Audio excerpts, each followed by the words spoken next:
પાદરા તાલુકામાં સ્થાનિક સ્વરાજ્યની ચૂંટણીનો માહોલ જામ્યો. ભાજપે ચૂંટણી પ્રચારના શ્રી ગણેશ કર્યા. પાદરા તાલુકામાં આગામી 26 એપ્રિલે યોજાનારી તાલુકા અને જિલ્લા પંચાયતની ચૂંટણીને લઈને રાજકીય માહોલ ગરમાયો છે. ચૂંટણી પ્રચારનો આરંભ થઈ ચૂક્યો છે અને વિવિધ પક્ષોના ઉમેદવારો પોતાના પ્રચારમાં વ્યસ્ત બન્યા છે. આ વચ્ચે પાદરા તાલુકાના ગણપતપુરા જિલ્લા પંચાયત બેઠક પરથી ભાજપના ઉમેદવાર ભૂમિકાબેન ભાવિકકુમાર સોલંકીએ પોતાના ચૂંટણી પ્રચારની શરૂઆત ગણપતપુરા ગામેથી કરી હતી.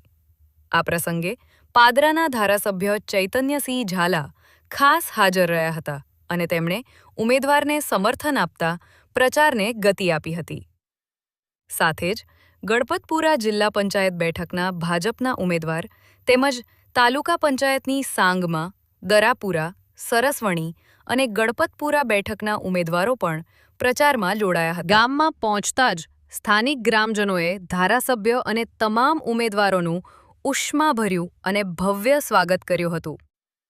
ગામમાં ઉત્સાહભર્યો માહોલ જોવા મળ્યો હતો, જ્યાં લોકો મોટી સંખ્યામાં ઉપસ્થિત રહીને ઉમેદવારોને સમર્થન આપ્યું હતું.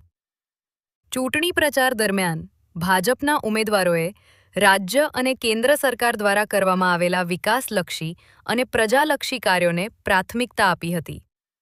માર્ગ, પાણી, શિક્ષણ અને આરોગ્ય જેવી સુવિધાઓમાં થયેલા વિકાસને લોકો સમક્ષ રજૂ કરવામાં આવ્યો હતો. ઉમેદવારોએ જણાવ્યું હતું કે જનતા તરફથી તેમને સારો પ્રતિસાદ મળી રહ્યો છે અને લોકો વિકાસના મુદ્દાઓને ધ્યાનમાં રાખીને મતદાન કરશે.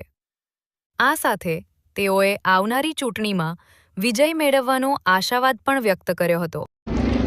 પાદરા તાલુકાની ગણપતપુરા જિલ્લા પંચાયત સીટ પર ભારતીય જનતા પાર્ટીના ઉમેદવારે તાલુકા પંચાયતના ઉમેદવાર સાથે આજ રોજથી પ્રચારનો શુભારંભ કર્યો છે. ભારતીય જનતા પાર્ટીના વિકાસના કાર્યો સાથે તમામ ઉમેદવારો જનતા સમક્ષ જઈ રહ્યા છે અને જનતા તરફથી જે પ્રતિસાદ મળી રહ્યો છે તેનાથી અમને જીતનો પાકો વિશ્વાસ છે.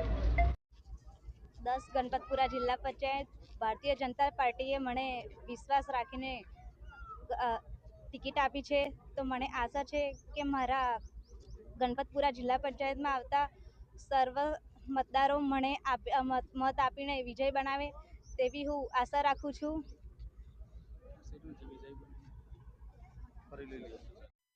ગણપતપુરા તાલુકા પંચાયતમાંથી મારા મમ્મીના નામનું મેન્ડેટ મળ્યું છે અને ઉપરથી પાર્ટીએ અમને વિશ્વાસ રાખી અને જે અમને ટિકિટ આપી છે અને મારા ગામનો તથા મારા તાલુકાનો પૂરેપૂરો એવો સાથ સહકાર છે અને પૂરો જોશ છે.